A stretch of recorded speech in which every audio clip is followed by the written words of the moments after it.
नमस्कार मित्रांनो, welcome back to my YouTube channel. आज आपण बनवणार आहोत ज्वारीच्या पिठाचे कुकीज. बऱ्याच दिवसानंतर मी हा व्हिडिओ बनवतो आहे.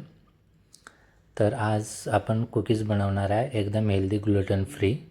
तर त्याच्यासाठी जे लागणारे साहित्य आणि जी सामग्री आहे कुकीज बनवण्याची ते आपण इथं बघूयात. सर्वप्रथम आपण इथं 25 ते 30 ग्राम फ्लेक्स सीड्स घेऊया. त्याला जवस पण म्हणू शकतो आपण. 25 ते 30 ग्राम बदाम घेतलेला आहे. 25 ते 30 ग्राम मी टरबूजाच्या बिया आणि 25 ते 30 ग्राम मी पंपकिन सीड्स घेतलेलं आहे. हे सगळे साहित्य आपल्याला एकत्र करून व्यवस्थित ड्राय रोस्ट करून घ्यायचं आहे. साधारणतः 3 ते 4 मिनिट आपल्याला लागतील. पॅनमध्ये याला व्यवस्थित आपल्याला ड्राय रोस्ट करून घ्यायचं. पाहू शकता व्हिडिओमध्ये दाखवल्याप्रमाणे जवस आपलं तडकायला लागले. याचा अर्थ म्हणजे आपले जे इन्ग्रेडियंट्स आहेत ते व्यवस्थित भाजले गेले आहेत. तर आता आपण गॅस बंद करून याला साईडला ठेवून देऊ थंड होण्यासाठी. आणि थंड झाल्यानंतर आपण याला मिक्सरमधून बारीक असं काढून घेऊ. बारीक याचं असं पीठ बनवून घ्यायचं आपल्याला. तर पाहू शकता मी पल्स मोडवरती 2-3 वेळा मिक्सर फिरवून त्याला बारीक करून घेतलेला आहे आणि चाळणीच्या साहाय्याने त्याला मी चाळून घेतलेलं आहे. मी परत एकदा जे उरलेलं आपलं साहित्य आहे ते त्याला मी परत एकदा ग्राइंड करून घेतलेलं आहे. आणि हे तिसऱ्यांदा जे थोडंसं राहिले होतं लम्स किंवा मोठे मोठे दाणे राहिले होते ते तिसऱ्यांदा टाकून मी त्याला बारीक करून घेतलेलं आहे. आता याच्यात आपण 100 ग्राम एवढं ज्वारीचं पीठ ॲड करूया. जे आपलं भाकरीचं पीठ असतं तेच मी इथे घेतलेलं आहे. अर्धा चमचा बेकिंग पावडर आणि अर्धा चमचा बेकिंग सोडा मी ॲड केलेला आहे. थोडंसं मीठ. आणि आता हे सगळे साहित्य आपण एकत्र करून घेऊ. आता हे सगळे साहित्य आपल्याला व्यवस्थित असं एकजीव करून घ्यायचं आहे. आणि एकजीव करून झाल्यानंतर आपल्याला हे साईडला ठेवून आपल्याला एक भांडं घ्यायचं आहे. एक छोटं पातेलं किंवा बाउल तुम्ही घेऊ शकता. असेल तर माझ्याकडे छोटंसं पातेलं होतं. मी त्याच्यात साधारणतः 50 ते 60 ग्राम तूप मी इथं घेतो आहे. घरचं तूप आहे, एकदम छान दाणेदार तूप आहे. तर व्यवस्थित ते 50 ते 60 ग्राम मी तूप इथं घेतलेलं आहे. तर साधारणतः 2 टेबलस्पून जे आपलं टेबलस्पून असतं त्याच्या मापाने 2 टेबलस्पून. आणि 50 ग्राम मी इथं गूळ पावडर घेतलेलं आहे. आता जे आपलं तूप आणि गूळ पावडर आहे त्याला एकजीव करून घेऊ. व्यवस्थित असं मिक्स करून घ्यायचं आहे. 1 ते 2 मिनिट याला फेटल्यानंतर ते व्यवस्थित असं एकजीव होऊन जाईल. आणि आता आपण याच्यात साधारणतः एक 25 ml दूध ॲड करणार आहोत. कारण जे आपलं गूळ आणि तूप आहे ते थोडंसं घट्ट आहे. तर याच्यात आपल्याला थोडंसं दूध ॲड करावं लागेल थोडंसं याला पातळ करण्यासाठी. तर मी इथं साधारणतः जे टेबलस्पून असते त्याच्या मापाने 3 ते 4 टेबलस्पून मी दूध इथं ॲड करतो आहे. पाहू शकता 4 चमचे मी दूध इथं ॲड केलेलं आहे. आणि आता हे आपल्याला व्यवस्थित फेटून घ्यायचं आहे. परत पाहू शकता 1 ते 2 मिनिट फेटल्यानंतर हे एकदम असं क्रीमी असं फ्लेवर आलेलं आहे आणि एकदम क्रीम सारखं दिसत आहे. तर हे असंच आपल्याला याच क्रीमी होईपर्यंत आपल्याला फेटून घ्यायचं आहे गूळ आणि जे तूप आपण घेतलं होतं. आता व्यवस्थित हे फुलून आलेलं आहे. जसं आपण एखादी गोष्ट पीठ फर्मेंट करण्यासाठी ठेवतो त्या प्रकारे हा एकदम फुलून आलेला आहे. तर आपण आता हे जे गूळ आणि तूप आणि दूध टाकून मिक्स करून घेतले ते आपण जे आपले इन्ग्रेडियंट्स होते त्याच्यामध्ये ॲड करून घेऊ. आणि एका चमच्याच्या साहाय्याने आपण त्याला व्यवस्थित एकजीव करून मिक्स करून घेऊ. पाहू शकता व्हिडिओमध्ये दाखवल्याप्रमाणे तुम्हाला असं व्यवस्थित असं एकजीव करून घ्यायचं आहे.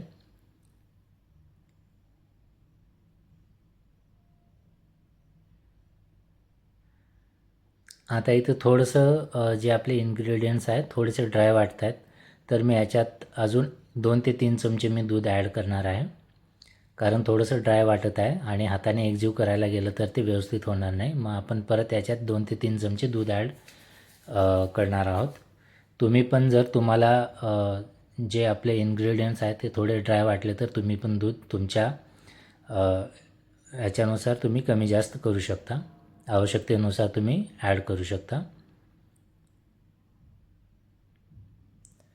पाहू शकता 3 चमचे दूध ॲड केल्यानंतर आता हे व्यवस्थित असं एकजीव होतं आहे. आणि आता चमचा काढून आपण हाताच्या साहाय्याने त्याला एकदम असं पिठाचा गोळा करून घेऊ. जसं कणिक मळतो किंवा भाकरीचं पीठ मळतो त्या प्रकारे हाताच्या साहाय्याने आपल्याला ते व्यवस्थित एकजीव करून घ्यायचं आहे. छान असा गोळा बनवून घ्यायचा आहे. व्यवस्थित हलक्या हाताने आपण जसं कणिक मळतो तसं कणिक खूप जास्त जोर नाही लावायचं, एकदम हलक्या हाताने आपल्याला ते सगळं साहित्य एकजीव करून घ्यायचं आहे. खूप आपल्याला मऊ पण नाही पाहिजे आणि एकदम हार्ड पण नाही पाहिजे जे गोळा ते आपण बनवतो आहे. आता मी व्यवस्थित असं बनवलेलं आहे एक स्क्वेअर आकारामध्ये. आता एक प्लेट घेतलेलं आहे मी आणि प्लेटवरती हाताच्या साहाय्याने मी दाबून त्याला स्प्रेड करून घेतो आहे. जर तुमच्याकडे कुकीज बनवण्यासाठी काही साहित्य असेल किंवा काही म्हणजे बारीक वस्तू झाकण वगैरे ते पण तुम्ही यूज करू शकता. पण मी इथं लाटण्याच्या साहाय्याने त्याला व्यवस्थित स्प्रेड करून घेतो आहे. आणि जे साईडने आपल्याला क्रॅक झालेलं आहे ते कापून घ्यायचं आहे चाकूच्या साहाय्याने आणि व्यवस्थित असं स्क्वेअर आकारामध्ये आपल्याला कुकीज बनवून घ्यायचे आहेत. तर पाहू शकता व्हिडिओमध्ये दाखवल्याप्रमाणे साईडचे जे क्रॅक झालेले कॉर्नर्स आहेत ते आपल्याला साईडला काढून घ्यायचं आहे. आणि आता हे व्यवस्थित झालेलं आहे, एकदम छान असं आपल्या शेप आलेला आहे. आता आपण याला व्यवस्थित चाकूच्या साहाय्याने आता एक दोरा घेऊन तुम्ही खालून जसं मी व्हिडिओमध्ये दाखवलं त्याप्रमाणे असं एकदा फिरून घ्या, कारण जे आपले इन्ग्रेडियंट ताटाला चिटकले आहेत ते चिटकणार नाही आणि ते व्यवस्थित निघून जातील आपण त्याला कापल्यानंतर. त्याचे पीसेस केल्यानंतर ते व्यवस्थित असं कापलं जाईल. तर व्यवस्थित आपण त्याला 2 वेळा दोरा मागे पुढे करून फिरून घेतलेला आहे जे आपले साहित्य होते त्याच्याकडून. आणि आता आपण याला एका छोट्या बिस्किटाच्या आकारामध्ये आपण साधारणतः कापून घेतो आहे. व्यवस्थित असं आपल्याला कापून घ्यायचं आहे. तुम्ही तुमच्या आवडीनुसार जे साईज आहे कुकीजची ती कमी जास्त ठेवू शकता. मी थोडेसे इथं बारीकच ठेवलेलं आहे कारण माझ्याकडे ओव्हन नाही आहे, माझ्याकडे एअर फ्रायर आहे. तर एअर फ्रायरमध्ये मी याला फ्राय करणार आहे. पाहू शकता व्हिडिओमध्ये दाखवल्याप्रमाणे छान असे तुम्हाला एक एक करून सगळे कुकीज एअर फ्रायरमध्ये ॲड करून घ्यायचे आहे.